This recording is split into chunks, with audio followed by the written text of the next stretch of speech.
Good afternoon and welcome to the first series of Landscape as Urbanism.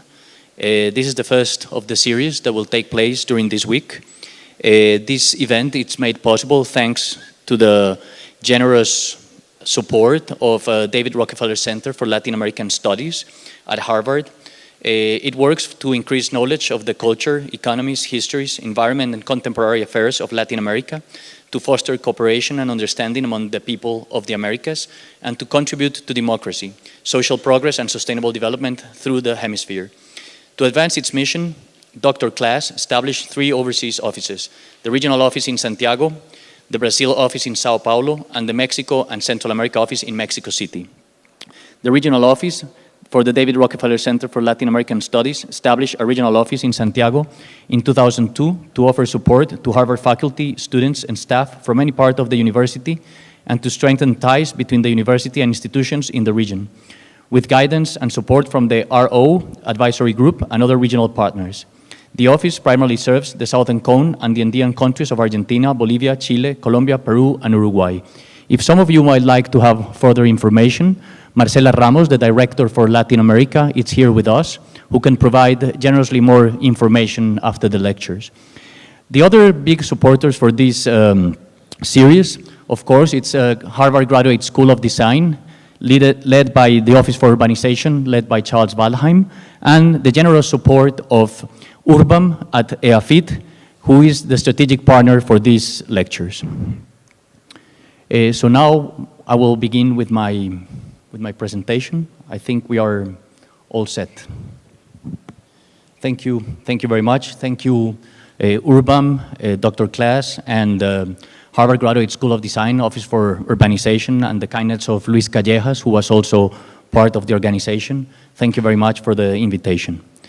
The title is Imprecise Tropics. I think it's very important to recognize that landscape in Colombia had become something political for many years due to the politicization of landscape, thanks to the work of drug dealing and narco traffic. We moved from this idea of landscape as a horizon, as somewhere to go, as a nature that stands outside of our society, as a place that had to be colonized, to a place that had been colonized in a different way, especially by the war on drugs. The war on drugs, it's a war on landscape. But I will not go to the political path to make my point, because I think that we are moving, or I would like to move toward the idea of landscape, more engaged with design, or the way how landscape had evolved even from art, but maybe moving more into design and what we can create with it. We have a prehistory that may allow us to enter a discipline still silent in our context. So what we understand as landscape remains imprecise. It is a melange of visual art principles, ecological thinking, urban interventions for the public realm, engineering, and design, mainly for a society that is in transformation or that goes into constant change. In some occasions, landscape it's a sub-product of an engineering operation. So I would like to introduce the region where we live and the country. This is some pictures taken by Camilo Echavarria, an artist that we will watch a video afterwards. And I think it's interesting to show the big diversity, not only as a landscape, but also as the sources of nature and how we understand geography, climate, atmosphere, and time. I think one of the most difficult tasks to be engaged in landscape right now, or to create a narrative for architecture or for landscape in places such as Colombia or Latin America, is that we still lack a narrative about the tropic that is not nostalgic, or that it doesn't belong straight or directly from the modern perception. So when you look for tropical, this is the word this is the images that appear, or the other cliche that we inhabit as architects and landscape designers is the idea that Andean is this. It's a bunch of llamas with very brightful colors that create this image that seems to be completely unrelated. But in fact, the tropic, it's about both of them at the same time. So the description of the tropic as a material that allows us to create a position toward landscape or architecture still needs to be constructed, still needs to be built upon several tasks and ideas. So the more we know about nature, the more it becomes landscape.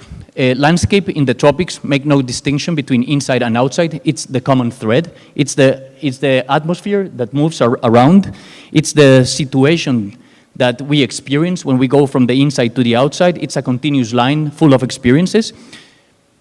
And third, we know we are designing when we ask ourselves about the use or implications, its performance of what we do, even before or beyond representation. So within this frame, I would like to introduce certain ideas that will lead us to the presentation of some of our projects at the office. So we understand the territory in 4 different conditions: the urban, the countryside, rurality, and wilderness. And we have different instruments to interact or operate in these conditions. The more we go into the wilderness, the less instruments we have as architects or as designers. They begin to belong more to science or biology. And the more we move into the urban, they have been much more driven by design practice, architecture, or theory.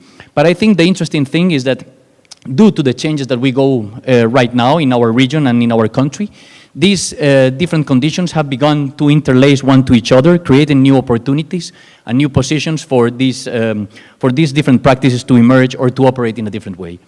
So the first of all will be that we cannot avoid in a kind of making a prehistory of the practice. The one will be the Humboldt idea of nature, which I think that depicts very well the idea of geography, climate, condition, ecology. At the same time, as inherited from the Humboldt tradition, of course, the images or the paintings by Frederick Edwin Church, the heart of the Andes, and the idea of atmosphere, time, and geography, placed in a very interesting way that repeats itself many ways and in many occasions throughout the development of a landscape perspective in Colombia and Latin America.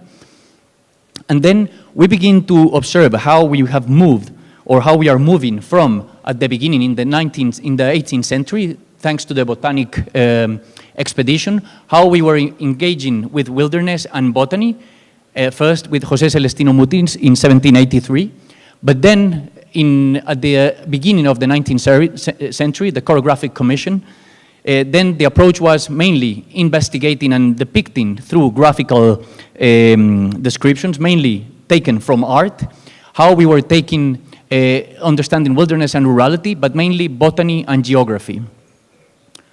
Then at the turn of the 19th century, beginning of the 20th century, the construction of the railroad for Antioquia, for the province where we are right now, then this engagement with landscape began to be more open, because it was then about how to be urban and moving from one urban center to the other one, but into that movement try to cross different scales, countryside, rurality, and wilderness. And we've been always been haunted by this myth of transportation, because it's always been hard to get out of these mountains. So the railroad was one of the first civil engineer processes that began to take place in the region, derived from a gold mining economy extraction, which is the basis of our education as engineers in this country, in this region. We can see here one of the pictures of the construction of the railroad. The construction of the railroad was thanks to a civil engineer called Francisco José Cisneros from Cuba. And then at the turn of the century, in 1899, the Sociedad de Mejoras Públicas, which means like Society for Public Improvement and Decoration, takes 2 very important decisions. One is the creation of the Garden of Independence, which is today the Botanic Garden. They hire some garden designers. It's the first time that design comes into the page, comes into action. It's not about engineering, but now it's about more how to create space using plants and different species. And the second decision the Sociedad de Mejoras Públicas takes 50 years later is the construction of the airport. And the airport, Olaya Herrera, begin to articulate this, the first landscape designer that was hired, that was Narciso Gros, also coming from Cuba. One of the remaining gardens that are there is the roundabout. Again, the myth of the transportation and the roundabout. And again, this begins to appear like landscape is the sub-product of a civil engineer or transportation engineer operation. Then when we move to the 20th century, in 1955, the foundation of EPM, Empresas Públicas de Medellín, which is the utilities company of the region, being founded. Then they first take urban design, garden design, civil engineering, geography, and botany all together for the construction of hydroelectrics. So then the mentality goes toward the wilderness and rurality, activating new pieces of land, new pieces of infrastructure that had to do with mainly hydroelectric, but then to be able to be sure that the water supply will be always available, they began to do a process of reforestation, taking care of the different ecosystems where they placed their interventions. So we can see here the first interventions as infrastructure into the landscape, mainly driven for energetical reasons, energy production reasons. Then something happened along the way, which is that in 1950, José Luis Sert, it's appointed to do the Plan Piloto para Medellín, where you can see that he was taking into account all the creeks, and then this is all the system understood at the beginning as an ecological or an ecosystem working for urban matters, but then something happened along the way, and this became urban design, and got rid of the idea of landscape as a way of engaging with not only what we understand as landscape, but also with the public realm and the public space. So then we reach the early 90s. I'm sorry for the pixelation of the image. It was not meant to be this way. We reached this, and we reached a series of projects coming from the mayor's office, mainly, or most of them, coming from public competitions. The first one is 1993, San Antonio Park, by Ana Elvira Vélez and Echeverri Arquitectos, coming exactly from an idea of La Villette, and it was a bunch of stripes, stripes of a flower garden, referred not only as a cultural fact of the silleteros, but also as creating a first environmental complex with ecological systems working together. The second project is Ana Elvira Vélez, Felipe Uribe, and Joan Espera from 1998, Barefoot Park, or Parque de los Pies Descalzos, also a commission by EPM, the company that was giving utilities, that was providing utilities. Now they begin to create a role for public service as public space and public space for the domain of the citizens. Then we moved to 2005, and now we enter a realm of projects, some of them of my office. The first one that I want to show is the Botanic Garden, the Orchid House, in association with Plan B Architects and J. Paul Restrepo, where we understood the building, a building for a flower exhibition, to be understood as a big canopy that makes no difference between the forest or between artificial or natural, to let the air go through and the atmosphere come together, to be an extension of the site of the Botanic Garden, and at the same time, understanding that each one of these different small patios could have a different content coming from nature. Butterflies, birds, nesting for birds, feeding animals, etc., but at the same time, having this ambiguous condition, which I think that ambiguity is one of the most interesting characteristics of the kind of space we are able to create in the tropic. So this ambiguity was also taken into an urban condition, being able to play as a round and as an extension of the sidewalk or the surrounding of the park, or also working in an autonomous way as the core of the park. So the building is mainly this, a steel structure covered with wood, where the light goes on and works more like a cover canopy that allows light to go through. Then in 2009, we did a competition for a public library here in Medellín. And then this was a neighborhood that is called San Cristobal. It's a little bit on the outskirts of the city. It's a society that is shifting its way from a rural condition of agricultural plants and agricultural condition into an urban society. So we thought that why not understand that the public space was like an orchard, where people could not only grow plants, vegetables, and understand the role of public space by something they already knew, but at the same time that this public space will mutate or will change from this open school of nursery for plants and orchard, and then mutate and become a reforestation. So they will change and will use time as changing from a rural society to make it into an urban society, but using landscape as a way to approach this change and understand society from a different perspective. So we were thinking also about how nature could play a role there, this idea of landscape. We were planning that all these stripes were able to collect the water by land forming. This land forming will allow us to collect the water to water the plants and the open school for agricultural purposes.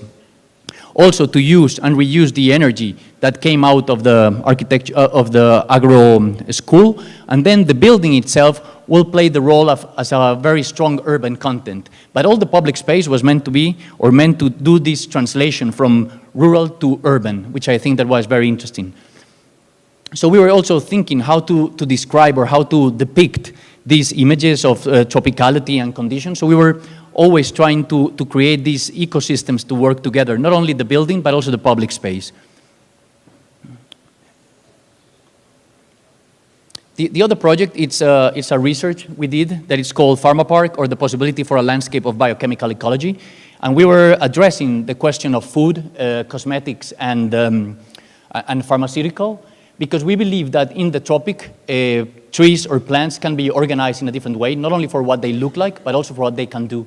And when we understand what they can do, we are talking about the possibility of the biochemical production that they create, and we can organize public space or public interventions in the border of the cities, articulating rurality, countryside, and wilderness, that will help us not only preserve, but at the same time have a certain economical exploitation that will work like reverse mining. Instead of taking out, we will bring in different plants. So we made an analysis of coffee, tea, cosmetics, chocolate, and some pharmaceutical companies. And we discover a very wide range of different products. This is mainly cosmetics, what I will address right now. And then we began to establish what are the benefits for the body in each one of these components that were described in the products, and then how they work in the human body. Then we located all of these different plants around the world and made an inventory in the department of Antioquia where these plants can be planted and how they can become public parks.